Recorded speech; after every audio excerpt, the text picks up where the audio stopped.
direktur di lingkungan Otoritas Jasa Keuangan, Direktur Utama PT Bursa Efek Indonesia Bapak Iman Rahman beserta jajaran, Direktur Utama PT Custodian Central Efek Indonesia Pak Samsul Hidayat, lalu juga Direktur Utama PT KEPE atau Clearing Penjaminan Efek Indonesia Bapak Iding Pardi, dan tentunya Bapak dan Ibu wartawan dari media serta Bapak Ibu yang hadir pada acara pagi hari ini. Pertama-tama marilah kita panjatkan puji syukur kehadirat Allah Subhanahu wa taala yang telah memberikan rahmat kepada kita dalam keadaan sehat, kita bisa berkumpul bersama dalam acara konferensi pers ya dengan tema Respons OJK atas penurunan indeks harga saham gabungan. Tentunya kami ucapkan terima kasih dan juga apresiasi telah hadir dalam konferensi pers hari ini. Tentunya juga kehadiran dari DPR apresiasi dan di mana melalui momen ini kami selaku regulator akan menyampaikan suatu langkah strategis dalam bentuk kebijakan yang merupakan respons atas volatilitas dan juga penurunan indeks harga saham gabungan. Kebijakan ini juga merupakan bentuk tindak lanjut pertemuan dengan para pemangku kepentingan di pasar modal yang diselenggarakan tanggal 3 Maret 2025 yang lalu ya, di Bursa Efek Indonesia dengan seluruh pemangku kepentingan pasar modal serta dengan memperhatikan volatilitas dan juga penurunan indeks harga saham gabungan dalam beberapa bulan terakhir. Bapak, Ibu, serta rekan media yang kami hormati, sebelum kami masuk dalam kebijakan, perkenan kami memulai dengan memberikan gambaran kondisi di pasar modal saat ini, di mana kami melihat bahwa faktor risiko di pasar keuangan global masih terpantau cukup tinggi. Di antaranya dipacu oleh ketidakpastian kebijakan tarif pemerintah Amerika Serikat, eskalasi perang dagang, indikasi cooling off perekonomian Amerika, dan juga dinamika geopolitik.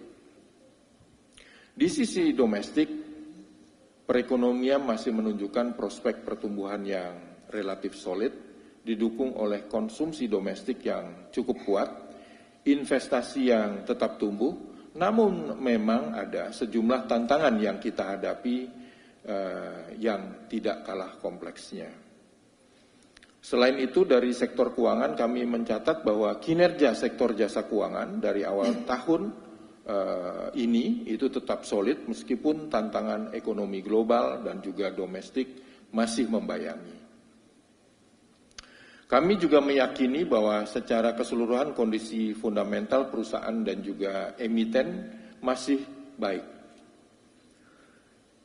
Sehubungan dengan hal tersebut, kami di OJK mengambil langkah-langkah kebijakan prioritas yang sejalan dengan langkah-langkah pemerintah untuk mengakselerasi pertumbuhan dan juga memperkuat stabilitas pasar modal Indonesia. Dalam konteks ini, kami mengarahkan sektor jasa keuangan untuk mengambil peran dalam mendorong pertumbuhan.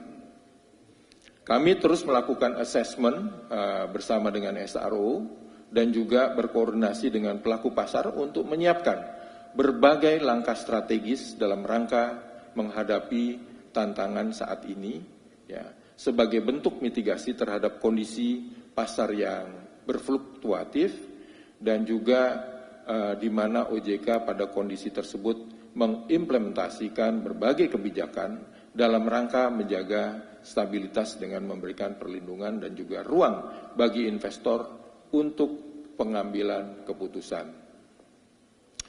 Bapak, Ibu, rekan media yang saya hormati, Otoritas Jasa Keuangan berwenang mengambil langkah-langkah penetapan kebijakan penanganan volatilitas, stimulus, dan atau relaksasi bagi perusahaan terbuka untuk memitigasi dan mengurangi dampak pasar yang berfluktuasi secara signifikan dan berpotensi memberikan tekanan terhadap stabilitas pasar modal.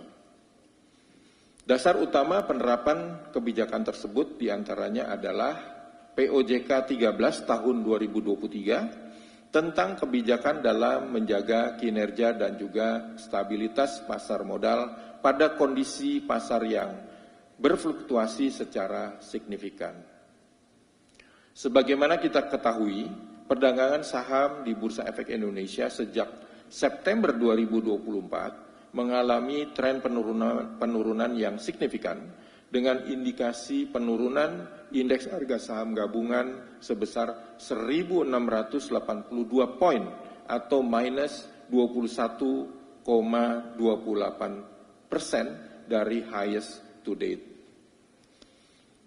Dengan memperhatikan hal-hal tersebut, Otoritas Jasa Keuangan menetapkan kondisi lain sebagaimana dimaksud dalam pasal 2 huruf G POJK nomor 13 2023 sebagai kondisi pasar yang berfluktuasi secara signifikan.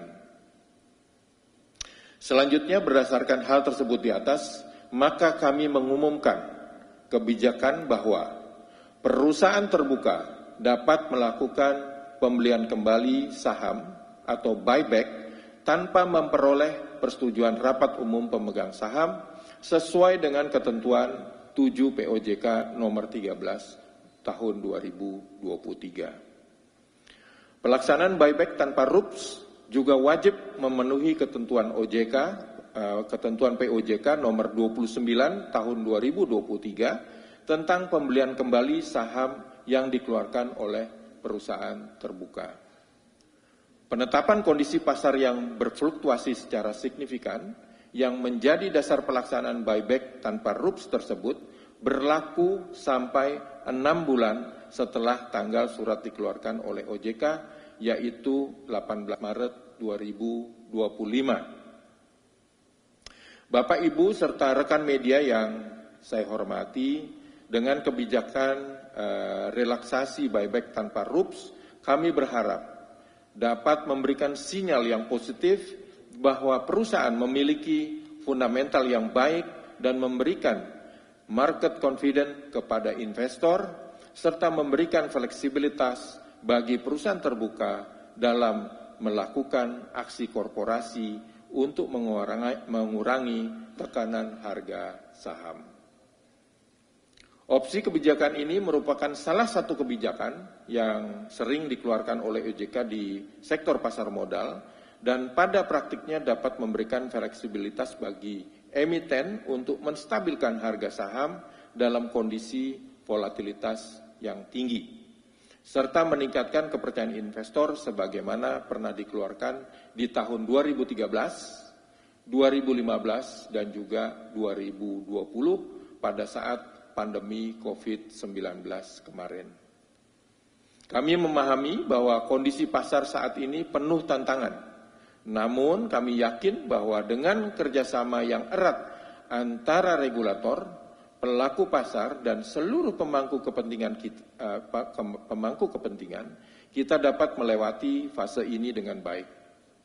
Kami sebagai regulator juga akan terus melakukan monitoring dan evaluasi secara berkala, serta memastikan seluruh langkah kebijakan yang dilaksanakan secara transparan dan dapat menjaga keseimbangan di pasar terhadap pelaksanaan kebijakan buyback tanpa RUPS. Kami akan terus mengawasi implementasi kebijakan ini dan terbuka terhadap masukan dari berbagai pemangku kepentingan untuk memastikan bahwa manfaat dapat dirasakan oleh seluruh pelaku pasar.